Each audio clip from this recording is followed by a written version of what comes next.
So to start this thing out, I want to bring up our CEO, Chris Maloney. He always rivals the crowd here and he's one of the pleasers. So I tried to cut him out of the program this year, but everyone said, no, Chris, you can't have that much stage time.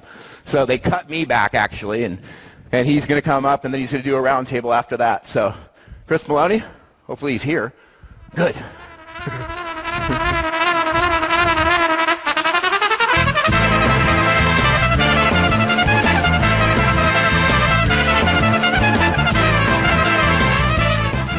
All right. Thank you, guys. Wow, this is cool. Who would have thought? I was talking to one of our customers who was at the very first TriCON, which was way back in 93 or 94. He said, wow, it's a little different. We had 60 people there, and we were only in EMS at the time, right? Those are the roots of the company way back when. So great to see 600 people here.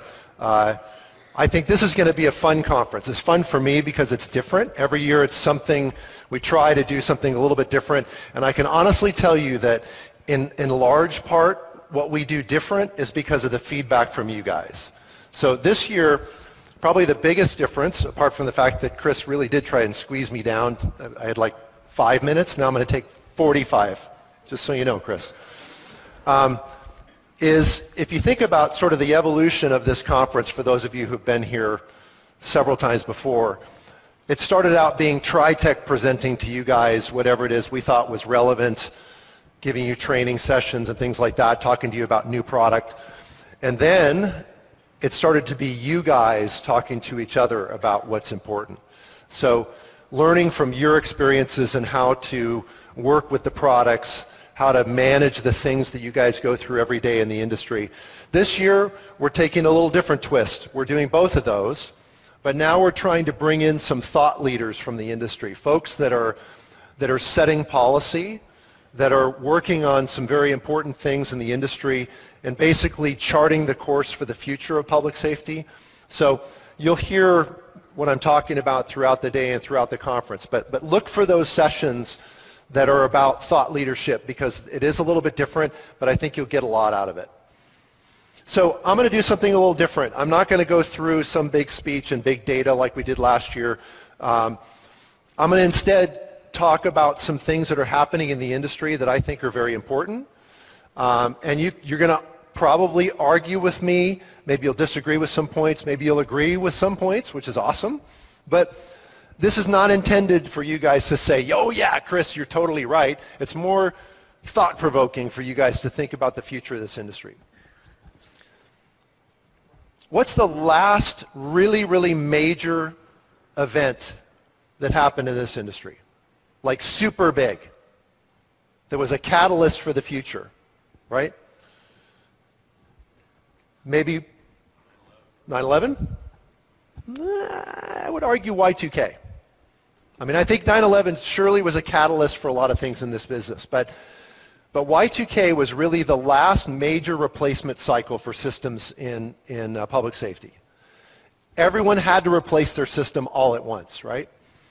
So what happened there was a lot of change in the industry, a lot of new systems came in terms of technology, right? Then we had a lot of things that happened after that that were more incremental. So what are the things that we're dealing with today? Well, the first thing, that is not a flower, okay? If you guys were here last year, it's big data. That is actually a big data map. Those are points in the ecosphere of big data. So what does that mean, though? I'm not going to repeat what I talked about last year, but surely you guys are seeing this, right? Social media, more data in the cloud, more accessibility to information from your systems, right? It's folks like First Watch that are tapping into this data and making it actionable. But we're also taking the data out into the field for the first time, okay? It's not good enough just to have analytics back at the office where some guy can sit there and plow through the information and present a report to the chief. We want the guys in the field to use this data to do their everyday jobs, okay? That's really the future of big data. And that's going to be something that we're going to keep tracking over the years. What's that? It's a drone. Okay, let's just face it. Drones are cool. Okay? that's probably enough of a reason to stick a drone on the slide. But the reality is, this is Chris, he spit in this one. I'm going to take another one. Drones were in the news this last week, right? Because they started to give permission to use them for commercial purposes, right? Technically, we can't use these right now in law enforcement, firefighting. Well, you could see why you would want to, right? That's a $1,200 drone, okay? It has a GPS lock in it. It knows where it takes off, and it knows how to come back if you lose the signal. It has a 14 megapixel camera that shoots HD into an SD card, 25 minutes on one battery. Could you guys use that? How about to look at a fire perimeter? How about to look at the scene of a robbery? Yeah, this is going to be something we need to pay attention to. So Scott's already working on that. Okay. Cybercrime. It's not a new thing, but the reality is cybercrime is something that we're just not ready for. I mean, we're trying like heck to protect your data and your systems to make sure that you guys within your agencies are protected from cybercrime. But cybercrime as a crime is something that we're not really doing that great of a job fighting. And it's becoming bigger and bigger every day.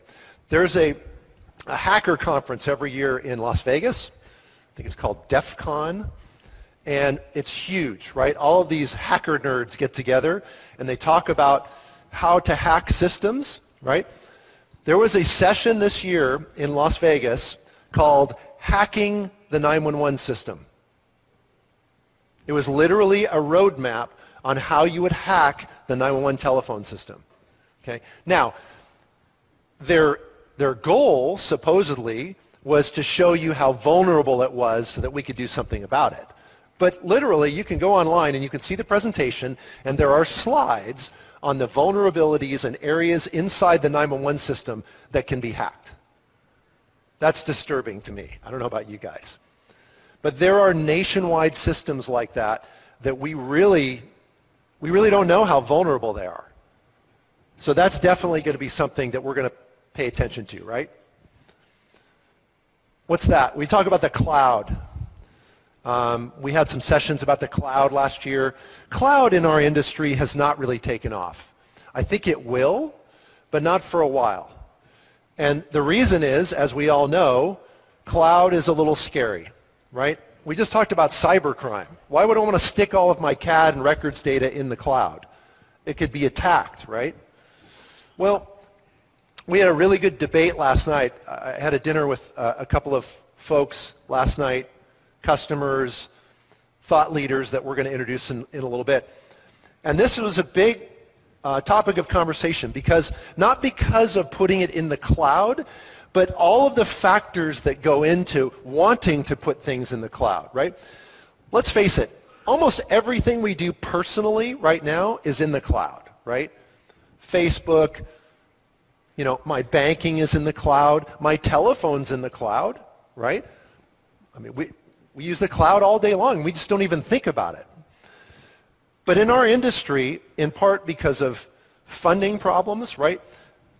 Federal funding, federal grant money has decreased 40% over the last few years for our programs. We're cutting officers and firefighters. Our budgets are still shrinking. Even after the recovery that's going on right now, things are still super tight. So what's happening in the industry is folks are trying to figure out other ways to spend money, right? You can't turn off the 911 system. You still have to respond to calls. We still have to go fight crime. We still have to put out fires, and we have to save lives, okay? That's a fact of what we do. So even in the wake of incredibly shrinking budgets, what do? We consolidate. That's the buzzword now in the industry. How many of you have been through some form of consolidation in your community? Right? Look at the hands. It's a lot. It started out pretty simple, right? Let's take police, fire, EMS and put them all in one system. Okay? That's what happened in Y2K. If you think about it, in Y2K, because it was such a crisis, What happened is most of the police departments who were in charge of the PSAPs took control, procured systems, replaced them, and put them together with the fire department and EMS coming on board, right? Did that work? Some cases, yeah. In some cases, no. Because it was such a crisis, what happened was a lot of the systems that were procured were better able to handle police and not so much fire and EMS, okay? This is why we love TriTech, because we can do all of those things, right? But a lot of the systems out there that are still haven't been replaced after 14 years aren't great. So there's another wave of replacements that are happening right now because of consolidation, because people want to do all of those things well. And it's not just consolidation of agency types, it's consolidation of regions, okay? There's 8,000 or so, right, PSAPs out there in the United States. That's a lot of PSAPs. Do we need 8,000 PSAPs? No. So you see entire states looking at consolidating PSAPs because of cost, but also because of functionality. We want to be able to share and back up each other, be on one system so it's more robust, have a cohesive plan to be able to do something on a broader scale, okay?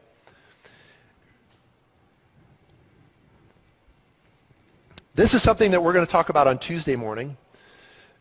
There's a very, very exciting pilot project that's funded by the federal government in Reno, Nevada. One of our customers, REMSA, who runs the nonprofit ambulance service there, is doing a nurse advice community paramedicine trial. It's just wrapping up. They've got a few more months to go to prove out some of the theses, but the reality is they've been doing this for 9 months. They put nurses in the 911 center using ProQA's Omega protocol to basically do a no-send. Okay? This patient is not sick enough to need an ambulance. Now they're actually still going because they don't want to be, they don't want to take the chance that it could be until they can prove it out. But the reality is when they get to an Omega, they're sending it to the nurse in the back of the 911 center to go through a whole nurse triage algorithm using Priority's low-code system. Okay? The amount of money that they can already prove that they're saving because of this program is tremendous. The next step is for them to do more advanced assessment in the field. So maybe we go, but the paramedic does an advanced assessment and said, now that I see you, I don't think you need to go to the hospital. So they will have the ability to do alternate referrals. You need to go to the clinic. You need to go to an urgent care center. Maybe you just go home. Here's some aspirin. You'll probably be okay, but we're going to check with you tomorrow to make sure you are. Okay? With Obamacare, this is a reality, and it's very exciting. So we've got Dr. Clausen, Brenda Staffen, who runs the program for REMSA, Todd Stout from First Watch, and we're going to talk about this on Tuesday morning. Very exciting. So this is the last one I'm going to talk about, and then we're going to get our panel up here in a few minutes. Who's heard of texting 911? So you guys are all in the thick of this, right? So we've been talking about this for a while, but I want to say this is not about texting 911, okay? This is about the next generation of 911 systems, which is a forklift technology upgrade to the existing analog system that we have today that was invented in the 70s. I mean, it's so old, right? Our system works, but it can't do things that in today's world we just come to take for granted, right? You know, people want to send 911 texts, they want to send video, they want to send photos, and that's all coming, right? The first phase was being able to make the carriers provide the capability, which they did last May. At least the FCC started that process. Now they've said by the end of the year, you really do need to have this capability. And then each PSAP will have the ability to opt in. Once they opt in, you have 6 months for the carriers to make sure that that ability is provided to the PSAP. Okay? So this is real now. This is very, very, very real. But it's more than that, because there's a lot of other problems with our 911 system that we're going to try and fix with this, with the new next generation stuff. And let me just give you an idea of how real this is, right? Basically, almost every state in the union has some sort of a plan to implement NextGen, okay? The green means that they're fully implemented, right? The darker green means that they're doing it at some region within the state, okay? And really only the turquoise and fuchsia ones are the ones that are sort of really lagging behind. But I only show this because this shows you how real NextGen is now. There's so many active projects underway across the United States to put in the new NextGen 911 systems. But this is really mostly only to get the network infrastructure in place, right? After you do this, they estimate it's something like $5 billion at the PSAP level to replace all of the 911 systems in the PSAP to be able to hook up to a next-gen system, okay? It's a lot of money, right? And it's going to take a long time. We all remember phase 2, right? Still, some parts of the United States are not phase 2 still, right? Some parts of the United States don't even have phase 1. It's very small, but there are some. So this is coming quickly. So here's a part of what we're going to talk about in a minute. There's a problem that we've started to recognize in the industry that relates to caller location accuracy. Okay? This is just an example from Texas that shows you it used to be in January of 11, close to 70% of the calls that were coming into the 911 center were phase 2. So we got location accuracy coming into the center. Now look at it. It's close to 30%. There's a problem, and we're going to talk about that in a little bit. This is the same kind of chart, but it just shows you by carrier what happens. So each of those lines, and I apologize, that the top one there, you see that 92%? That's AT&T. The bottom one is T-Mobile, okay? The important thing is look at how it's gone down significantly. Some of these carriers went, AT&T went from 92% to 31% of phase 2. Isn't that amazing? We don't even know why. Some people, we're going to theorize in a few minutes, okay? But we don't really know for sure why this is happening. And so the FCC's taken this on. And the other thing that we're working on, which is the last thing I'm going to talk about, is the FCC mandates for location accuracy just changed again, right? They want to try and strengthen this. The carriers are not happy about some of this. But basically, the top two, those are now, right? That's location accuracy in today's FCC mandate, right? The new one is on the bottom. That's height. Okay, right now, we kind of know position on the earth. It's really all we get from the carriers. We have no idea how high the person is. So when you're in a building and you're on the 40th story of a building, we don't even know that you're on the 40th story. All we know is you're in that building somewhere. Okay? So they've mandated that within 2 years, 67% of all 911 calls will be 3-meter accuracy vertical. Okay? We don't even really know how to do that yet. Okay? So the carriers are not really happy about that. But it's a good step, right? We need to push the carriers to get there. It'll go up to 80% in 5 years. We'll see whether that happens. But that's exciting. Okay? Right on. So I'm going to do something fun right now, and I'm going to invite my 4 distinguished guests to come up. Chris is going to grab you a chair, and we're going to talk about this stuff. Specifically, 911 stuff. So come on up, guys, and I'll give you some intros. Yes, these are the superheroes right here.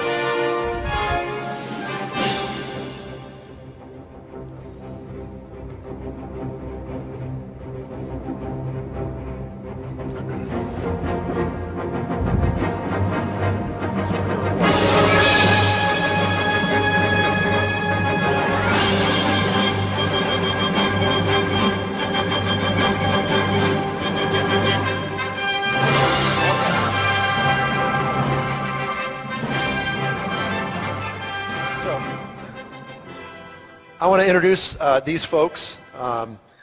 You guys, some of you will probably know these folks from the industry.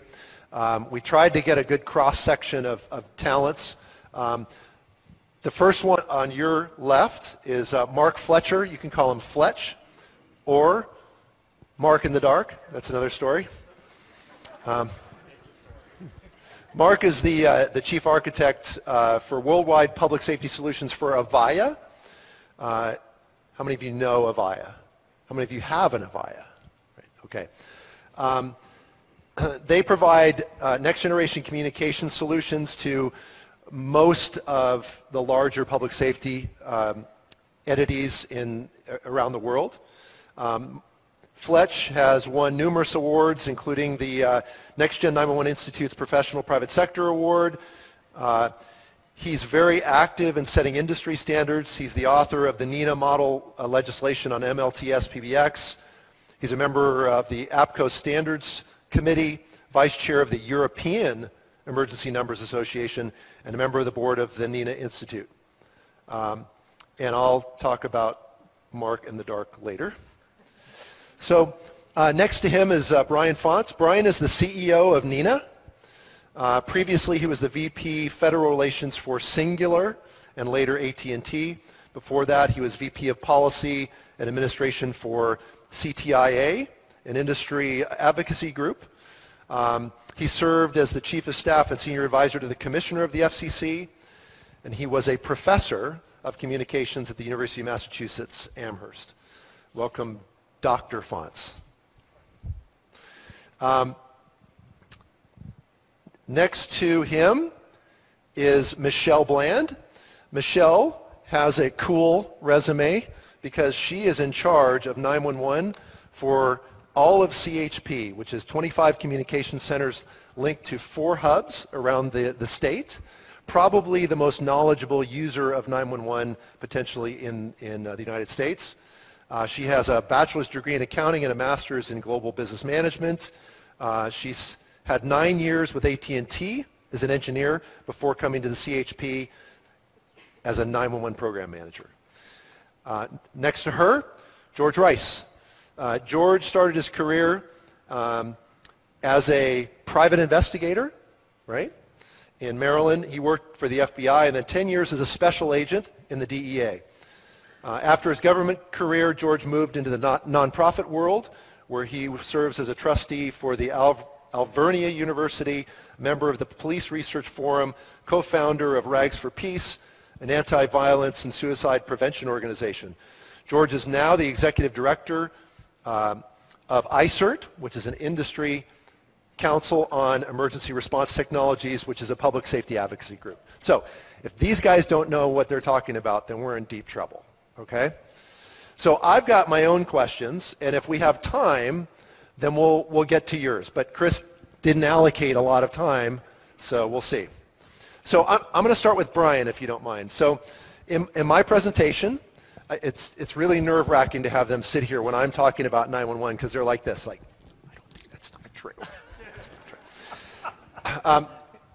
I made a statement that location accuracy of 911 is declining, especially in urban areas. You might disagree. Do you agree that that's true? I do. And why is that happening? It's a good question. I don't know if this is on or not. It is. Perfect. This has been an issue raised. In fact, NENA raised it at the FCC, what now, 2 years ago? And the information that was collected in California and then now has been collected in other states had indicated that there is a decline in the phase 2, particularly location accuracy associated with 911 calls.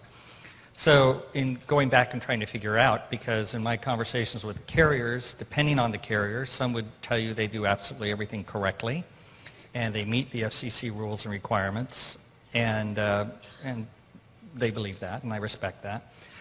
But others would recognize that there are, in fact, changes in technologies that are associated. Some carriers have moved from a terrestrial location system to an assist GPS system. That transition may or may not have gone as smoothly as they initially thought it would have gone.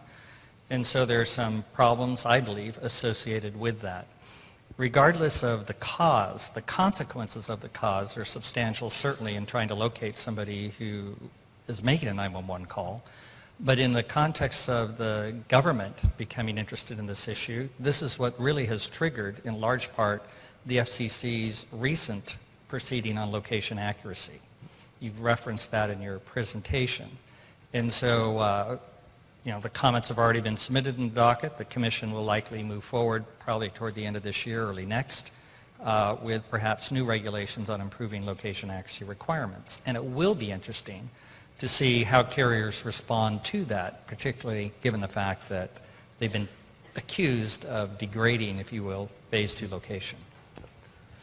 Now, part of it in urban areas, they're saying, is because they've moved from terrestrial, which is basically triangulation, to assisted GPS, you can't get GPS inside the building. Is that a fair statement, Michelle? Because you know the stats coming out of California, and it's not universal, but if you look at, Golden Gate, LA, the larger metropolitan areas, do you see worse performance for phase 2 there as opposed to the rest of the state? Yes, I do.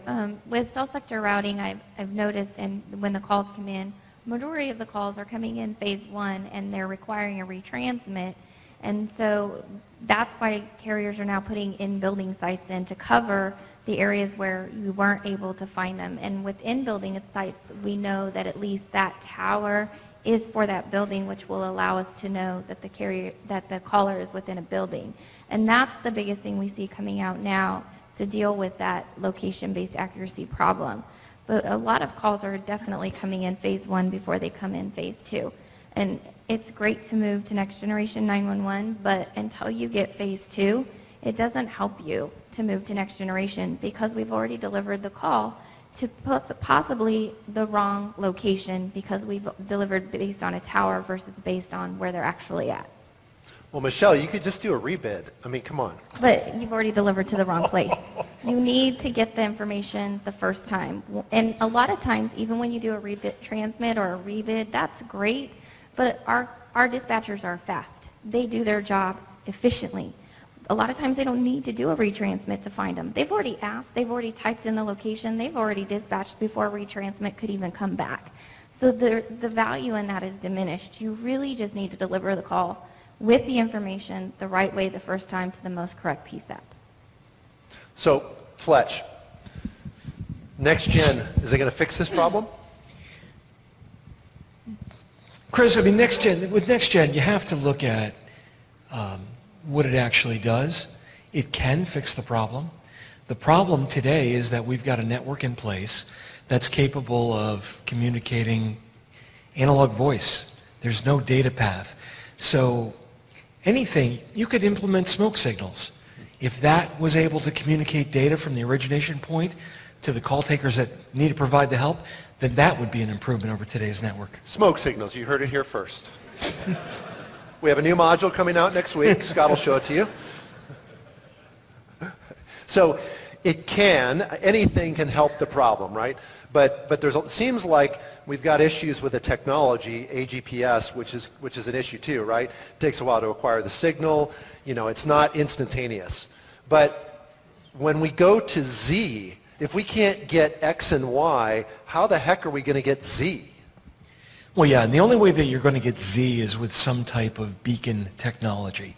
So some device in a building that's going to provide information to a cellular handset that it or the carrier can utilize to associate altitude. How that's done is what the big question on the table is. Yeah. So What's a beacon? I don't get beacons. A beacon can almost be anything. I mean, the most common beacon is a wireless access point. Just like every IP-enabled device, every access point has a unique base station user ID or MAC address. And there are various entities out there that can track where those are. And it's almost a learning network. One of the networks is called Skyhook. If you want an interesting read on Wikipedia, look up Skyhook and what they do. And that's where Google Maps gets basically their level of accuracy. I tried a little experiment. I'm up in the deep suburbs of New Jersey, up in the woods. And in my town, there's a long lake, and there are 2 Cablevision access points, one on either side of the lake. And about 5 years ago, you would have general accuracy on Google Maps. And pretty much everybody showed up in the middle of the lake. I wandered across the Skyhook database one day, saw what it was, went in and registered my base station ID with them with validated lat lon. I'm about in the middle. Within 2 weeks, everybody, without me saying a word, everyone was saying, hey, do you see how accurate Google Maps got all of a sudden? And now, they can plot me whether I'm in my living room or I'm in my office in my detached garage. I can literally find where I left my cell phone on my property. So the technology exists. That's just open source, public available information. What we have to be careful of is that we don't implement a proprietary solution. And that's probably a lot of the debate that's out there today. Yeah. Can Yeah, I add go to ahead. that? I mean, normally I ask a room, a few years ago, how many people have smartphones? Now I ask, is there anyone who doesn't have a smartphone? Is there anyone? There's someone back there who Okay. doesn't have a smartphone. I always hold out for birthdays, holidays, special events, and you may get one. But the reason I raise that is in today's world, we communicate in voice, video, and data. Today's 911 centers are primarily a voice-centric environment, and that's rather tragic. And so when we're talking about the use of sensors to improve location accuracy, that's great, but the center has to be able to process data in what I call an information-rich environment that may, in some cases, go beyond or at least tax existing systems that are in place. In other situations, it may work. It may take some kludging to get it to work, but it could. And so we're in a world today that's vastly different. When Fletcher's talking about sensors, the average smart home today has 600 or 700 sensors built in the home. I think it was Cisco that predicted that 2020 there'll be something like 30 billion sensors out there. Jim Kohlenberger, who worked for both the Clinton and the Obama White House as their technology guru, estimated that there would be 50 billion by 2020. 50 billion sensors. 50 billion, leading to machine and machine to human communications. What impact will that have on location accuracy? Right. It's pretty substantial. And another thing also, just to go along with that, I mean, you're seeing today commercials for General Motors where they're advertising vehicles that have built-in LTE devices in them, providing hotspot. I don't think that it's going to be that far off where you're going to have registered vehicles, police cars, fire trucks, trusted entities that will act as mobile beacons. Your device will see that device and report, I can see that device. And that device, the location, is known to the network. You now have correlatable data. Well, GM is working with ATT and their platform for intelligent vehicles and intelligent highway systems as well. So it's happening. It's happening as we speak. And I think they did a big presentation at the CTIA conference just a short while ago. And GM is already launching it in some of their higher-end fleet. But I think by 2017 or whatever, that's going to go across the fleet. So it's a pretty impressive approach. Michelle? But for me, when I see all of these things, I go back to the underlying issue. We still don't have accurate locations of just voice calls. We don't have that in our industry but we're forging ahead with next generation 911 and different technologies, text to 911, and we're adding a layer of complexity on location-based routing when we haven't even corrected the underlying issue, but now you're throwing things like text to 911 on it, and they're routing completely different than voice calls, and they're using a different system to route their calls, to route the texting. So now you have voice calls going one way and text messages going an entire different way. And instead of somebody sitting back going, okay, what's the best way to do things, they're just getting it out there. And that's great for people to text, but if you add that layer of complexity, you just add complications to the issue without fixing the location-based routing problem altogether. And every time we add something on, it's like this problem maybe gets set to the wayside because now we've got a bigger problem over here.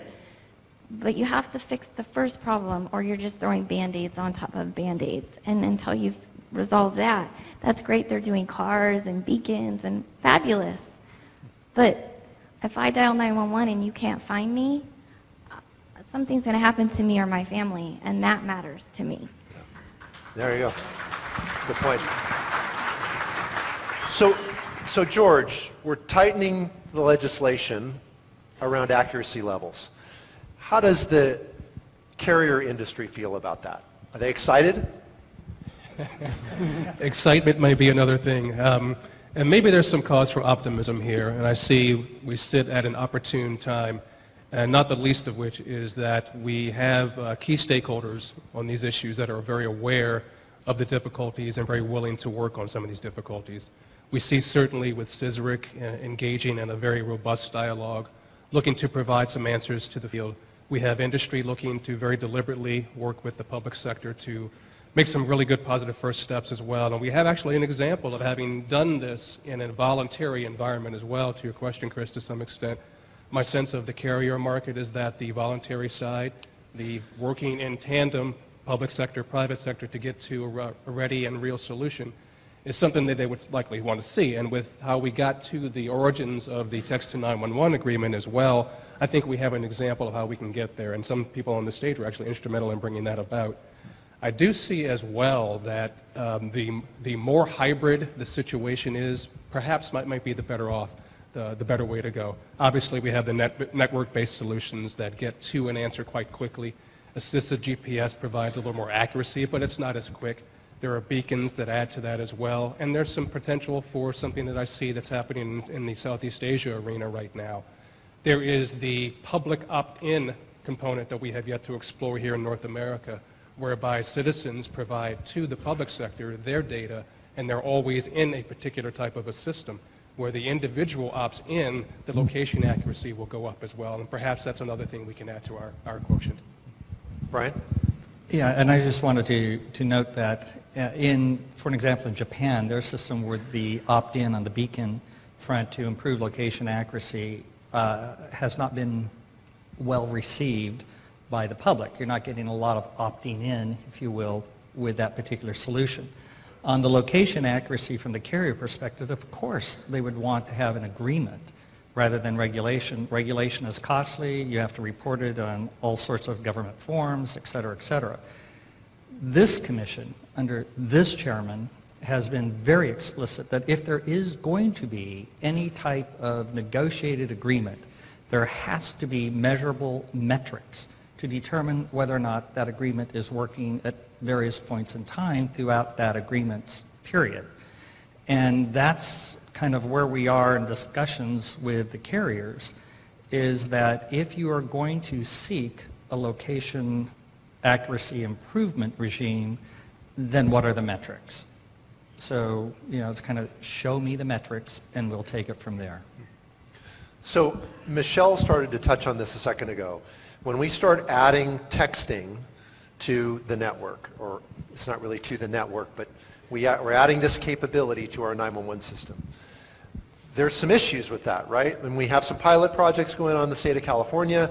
There's some states that have already implemented NextGen or some version of it, providing texting to the 911 center. So what's wrong with that? I mean, now we're getting texting to the 911 center. And that's great. Here in California, we have a couple of counties, in a pilot stage, and CHP is participating in those. So I'm learning a lot about text to 911 right now. Here in California, we have approximately 48 answering points, and 480, excuse me. And with those, we found with texting that every carrier routes differently for texting based on different points. Some route by the tower location, some route by the centroid location. So you plot you have a tower, it has the sector, it has the centroid, and it's going to, based on that geographic location, that's where that text message is going. But the voice call is going somewhere totally different because we routed that based on a set of criteria that we have here in California. So you have text going one way, voice going another, and neither can be combined unless you change your GIS shapefile completely. They say that you can't change a routing of a sector for texting based on your statistics unless you change your GIS shapefile. So it cannot be changed in translation. It's based on the point on the map, and that's where it's going to go today. And so that is very, very confusing because based on the area, we know that the voice call needs to go to, whether it's the PD or CHP, because it's a major freeway with a major collision point in it. But now, because the sector centroid falls within the city limits, all the text messages are going to flood the local PD when really those should follow the voice call. But we can't make that happen. Not today, not yet, in conversation. We've asked for things like, can you tell us where this sector's voice call is going to go versus where the text would go? And they have told us, no, those are two separate databases that aren't combined, and we don't know how to do that for you right now. And so we've asked those questions. So not even having an idea how to pull a report or to find the information where your information is going to be delivered to. I mean, these are the points that are happening right now as we're rolling out, and I'm finding it every step of the way. And we're bringing it forward and we're asking the questions. But if you can't have the data, how can you make a good decision? And if you can't change something when you have the data, that's a problem all unto itself. So to be clear, before Fletch chimes in, what you're saying is I could actually call 911 and be talking to an operator, and then the next time when I'm texting, I could go to a completely different 911 center because they're using different geobases to route those two different types of information. Fletch? The same problem exists with MLTS, multi-line telephone systems today. And not just that, also residential lines. When a residential line that's serviced by a voice over IP carrier dials 911, they go through a voice positioning center, and they basically come in on the same interface to the selected router as the cellular calls do, because they use similar location discovery technology. If I call from a fixed true landline, I go through a different interface, which routes based off of the MSAG databases. So the same problem exists today in the network. I could call, and it has happened from my house. I can call from a fixed landline. I will go to my local police department. If I call from a VoIP line or a cell phone, I go to my county sheriff's department and then get transferred to my local police department. So we don't even have similarity today, and this is a problem. By design, by mistake, by whatever, it's this disparate geospatial routing rule that has crept into the network, and it's more prominent now with what we're seeing with cell phones. Again, and the same reason why accuracy is going down, it's because the number of cellular devices is going up. And the number of calls placed from inside a building is now going up. And that is why I believe the accuracy is going down. Yeah. And George, NextGen's going to fix all this, right? The next generation 911, this is like just get it done. Yeah, it'll take about a week. It should be all over. Yeah, the superheroes will fly in. And That's what I thought. That's what I thought. Indeed. I'll add to that just a little bit, Chris, if I could. With any of this, I think, and this is probably going to sound somewhat obvious, but perhaps we should think about it as well. No one component is a panacea in and of itself to the solutions to all these difficulties, from NG to texting to location accuracy and the like. And we have to look at all of them collectively, I think. Add to that the carbon units, that's all of us. The silicon units, we can tinker with those, we can make some changes here and there and make things better for the long haul. If we don't educate the calling public at the same time with respect to how they can expect to be served by the system, I think we may have a less than optimal outcome. Public education campaigns, which have gone into the defunding bin over the last decade and a half or so, maybe we need to revisit and bring that into some part of our advocacy campaigns as well to ensure that the public education monies are there again to bring everybody to the same level of awareness as to if they're on a voice call, for using the example we were just talking about, and they bring into that same dialogue a text conversation, that may not be with the same operator, and perhaps the public's expectation is that's the exact same person that are going to be texting right back at that point. So awareness is key, I think, in a big way. I'm going to add something here. I do think, and I'll be perfectly honest with you, I do think a next generation 911 environment will do a lot to improve location, improve the ability to text, to do a number of different things that we cannot do today. And in a next generation 911 environment, you know, Michelle's response about texting's going one way, voice is going another way, and you know, everybody who's at the 911 center itself has to deal with all of this, etc. In a next generation 911 environment, you may have text centers that are expert personnel who know how to communicate in text.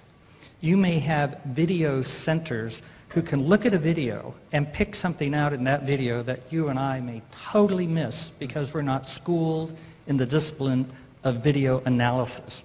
And in a next generation 911 environment, it gives us the opportunity to rethink completely how we do our business in terms of being able to improve service to the public. You mentioned that in your opening statement, the consolidation that's taking place, and geez, why are there 6,000, 8,000 PSAPs out there, et cetera. Consolidation is going to take place. There's no question about it. But consolidation shouldn't be confused with reduction in force.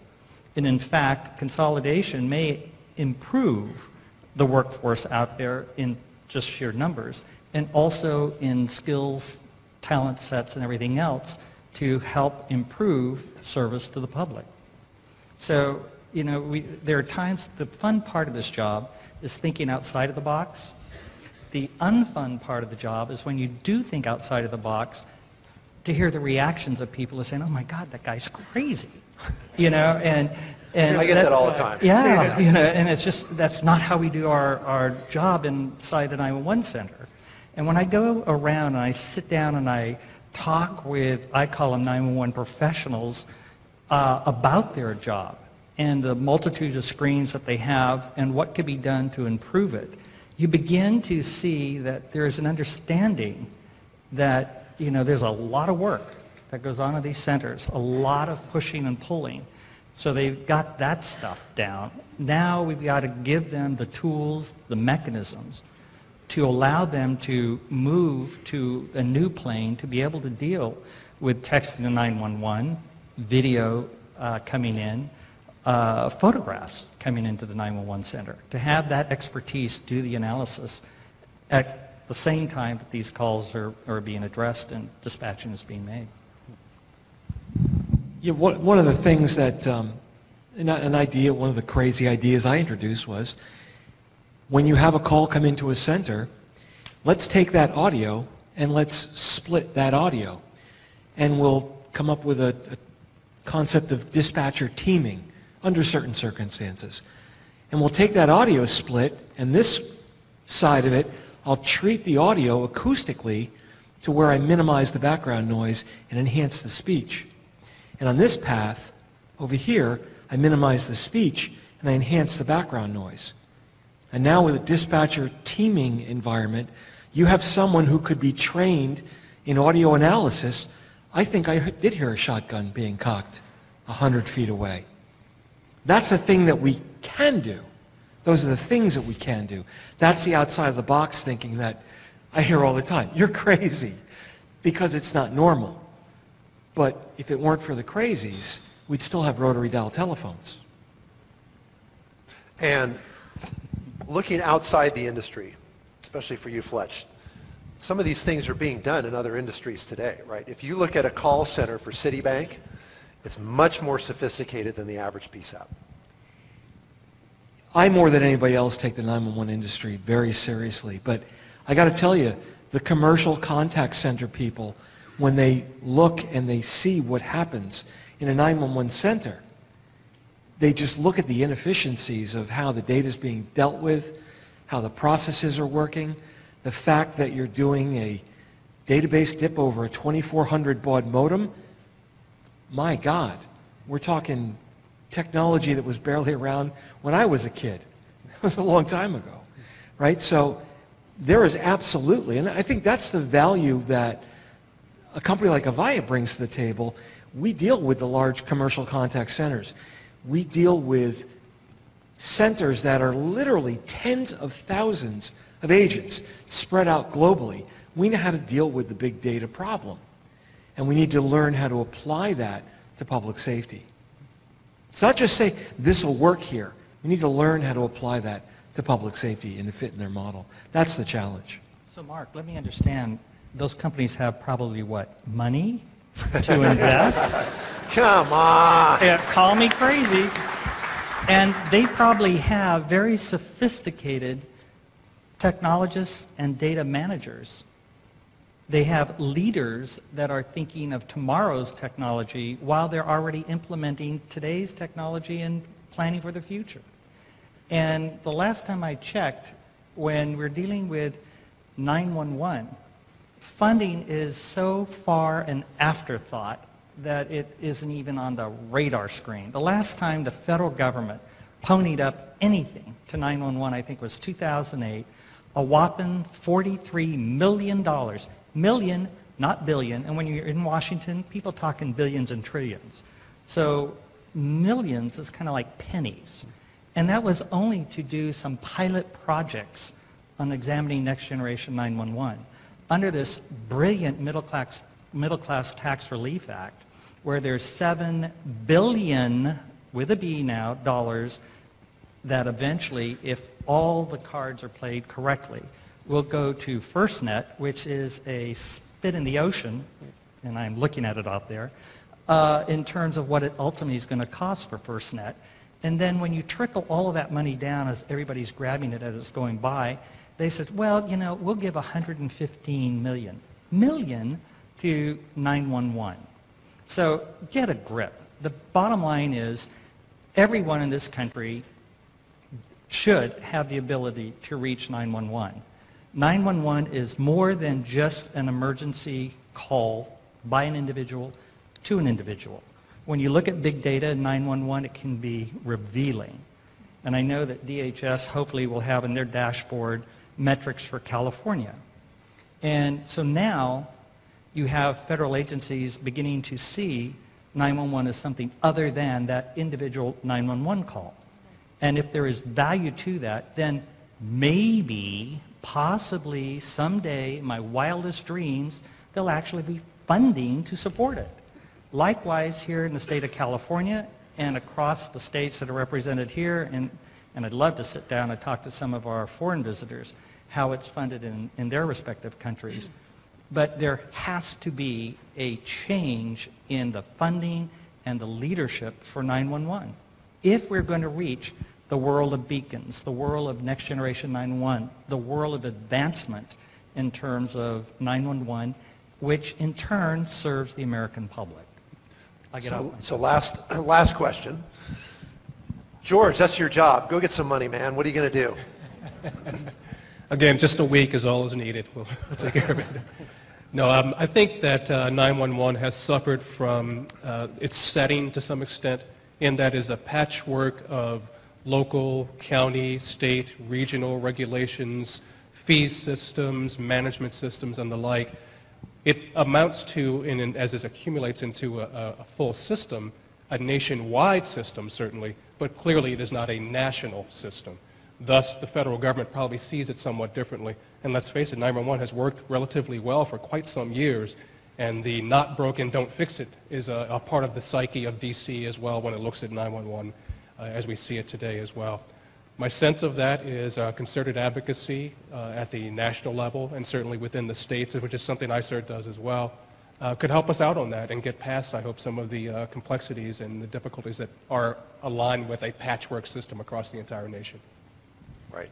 One of the things that I think about is that if it's not broken, don't fix it, but it is broken.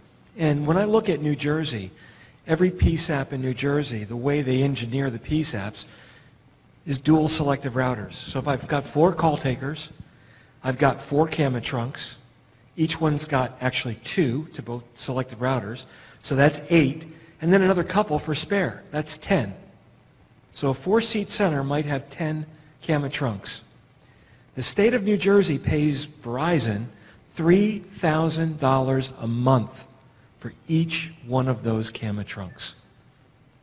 That's $30,000 a month for a 4-seat PSAP that's probably staffing 3 positions. Now add the data circuit for that blazing fast 2400 BPS alley lookup.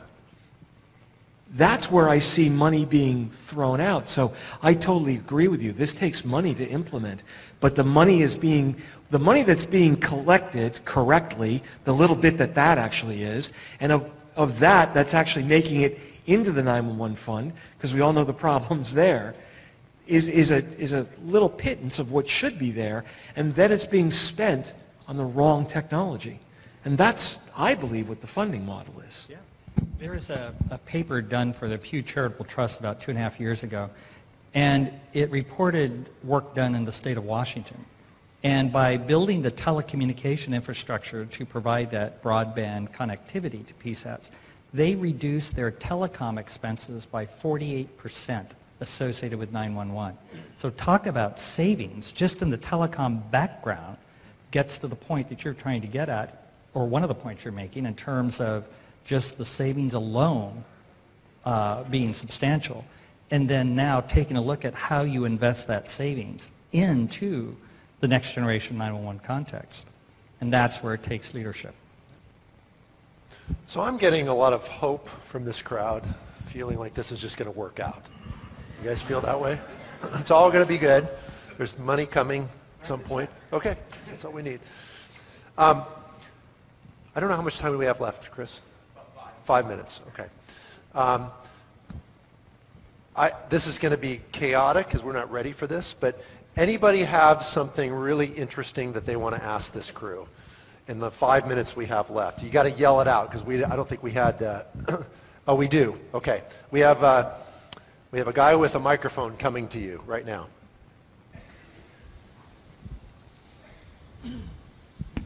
So we're talking about having access for everyone to 911 in the country.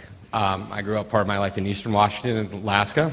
You cannot have 911 access in the middle unless you got a satellite international 911 system. But the bigger issue I saw in the last year was out where my parents own a farm in Eastern Washington, is that the AT&T asked the FCC to abandon the phone lines. And there is no cell tower within distance to pick up a signal. So we got the carriers now saying, you know, majority of our customers, they're on cellular and they're in urban environments. So what happens to those who need 911 services in our rural areas? And I know such areas of the Ozarks and the Appalachian still have never gotten 911. So we're talking about next generation, but we even haven't gotten first generation going, and we're now starting to lose it to a large part of the American landscape. So how are we going to get that back? But we're going to have FirstNet. Good luck on Before that we one. have ubiquitous 911 coverage, we're going to have FirstNet. I love that. Yeah, well, my goal is to live long enough to see that actually become a useful tool for all first responders. Your point is well taken. There are parts of this country that absolutely has no 911 service. In its day and age, it's pretty ridiculous, and it's primarily, obviously, in very rural areas. Some of the major carriers have announced, AT&T for one, that they're hoping to replace their rural landline service with wireless service. And many of these rural deployments also will avail themselves to Universal Service Fund support, of which part of that requirement for Universal Service Fund draws are the provision of 911 services. So if they're going to shut down the wired service, assuming there is even wired service in some of these areas, then replace that with wireless that should hopefully provide some capability, if nothing other than assist GPS. And then also, if they move forward and try to seek universal service draws for their investment in these rural areas, then 911 is part of the criteria for being able to accept 911 fees. So that may provide for some opportunities, but again, I don't know. The chairman just got back from a trip to Alaska, and he took a colleague who used to work at NENA, now works at the FCC, with him. And they were talking about the issue in the parishes and districts in Alaska to try to communicate emergency situations in those contexts and the challenge and the difficulties associated with that just because of topography and the lack of roads, et cetera, et cetera. So, we can hold out hope for technology. We could hold out hope for leadership. We could hold out hope for federal funding that may have hooks in it that would require for advances in technology. But that's a lot of holding out hope. And I'm not sure if all of that hope is there. Who else? All right, so I'm the futuristic person. So looking at NextGen 911 and looking down the road, there's already apps right now where athletes can wear devices, get the information on their phone. Think about that in the medical community where the phone is monitoring the patient's heart rate, glucose levels, all those things, and it would automatically dial 911 when something happens to that person. In NextGen 911, how are we going to implement that into our CAD systems so that they don't have to go through a third party like we do fire alarms and burglar alarms now? Because I think in the future, you're going to see something on your phone that says tap for police, tap for fire, and you're automatically connected, not going through the regular systems. Yeah, so these sensors, right? The 50 billion sensors, they could do other stuff too. They don't have to just sense location. Yeah, so the thing is, with one of the confusion points with NextGen 911 is that the call taker is going to get flooded with all of this information. And what's actually going to happen is the call taker is going to be made aware of what information is available and where, and they're going to be able to choose what gets pushed to them. So if somebody wants to send a picture of Chris changing a spare tire incorrectly on the side of the road, I don't need 50 pictures of that. I don't need any. I can just assume that happens, right? But again, think about a bank robbery, right? When do you take the feeds? What feeds do you take? Personal devices. What if I'm using your phone and it's my biometrics on there and not yours? So there's Lisa Henderson said this many years ago. Next Generation 911 is all about the policies and procedures that have to be put in place to deal with the environment. It's not the technology. The technology is easy. Technology is already here. How you're going to deal with it from a procedure. And that's what really came up at dinner last night, right? Yep. With all this, where's the procedure? How does my procedure align with your procedure? And funding. Yeah, and funding.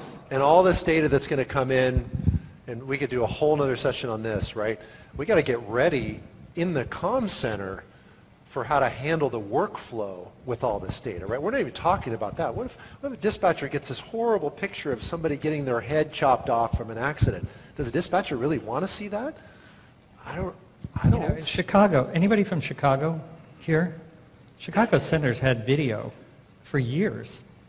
And it's connected through their street cams and private security systems throughout the city. Chicago's one of the most videoed cities. When you talk to the folks that work there, they said, I'd almost be mesmerized by watching that to see what's happening out in the street. And the reality is they don't. They'll use it if needed. And I was, again, talking to another professional at the center there, and she was commenting the fact that she just used the city camera only because there was a recent incident where somebody was running down the street and she wanted to get the direction, and she knew that there was a cop car just literally around the corner. So that video provided her, in essence, a direction in what way he was running down the street. So it's a resource, it's a tool, not the primary function. Right. Good question. Thank you. So in Colorado and certain areas in the mountains, we have signal degradation. It's very difficult to get a phone call in and out, and it's hard to address that problem. But there are times when I can make get a text out, but I can't get a phone call out. Michelle, you talked about the divergent paths and the totally different systems. I would hope and think maybe there is a technology in place where you can register that device based on MAC address or whatever the idea is on the cell phone. And if it doesn't go through and populate one path, can it go back through and try the other path? That's a question for anybody up there. You can retransmit. We can. I'm not sure how the signal will go, but you are allowed to retransmit to try to find the location if your call goes through and you reach somewhere. Today we can retransmit on text messages and get a new location. What we can't do is transfer multiple times. Brian, keep me honest. But there's the inability to transfer right now. There's 2 places to deliver text messages. You can't transfer in one you can transfer one time. You can't transfer twice. But you can retransmit for new locations, but you'll stay at that PSAP, and then they'll at least have that. But the delivery of the call, it's whatever carrier you're on, whatever chosen path they've had, it's just going to go.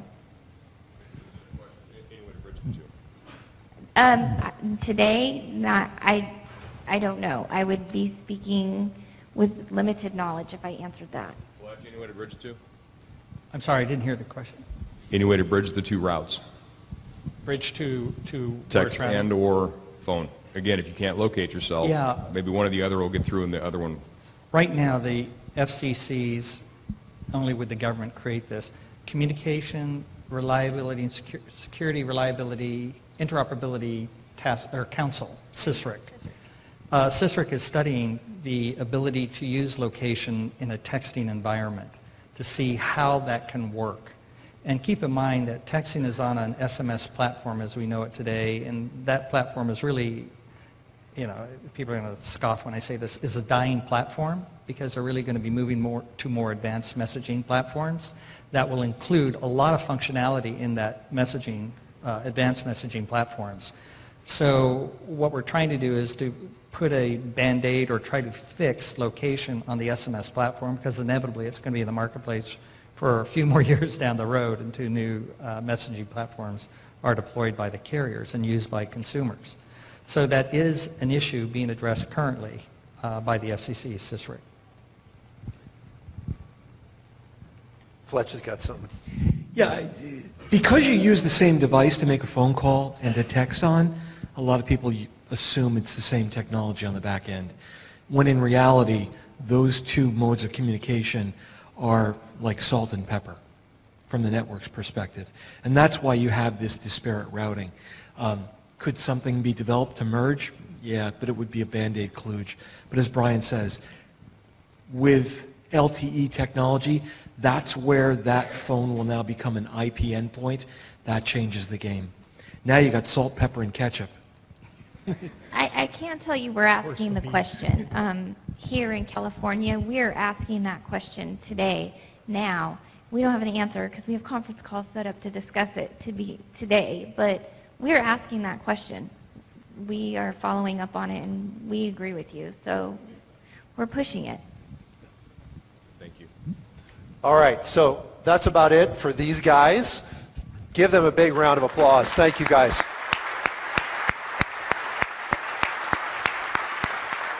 All right, get the heck off the stage. Good to see you guys. Thank you so much. I appreciate it.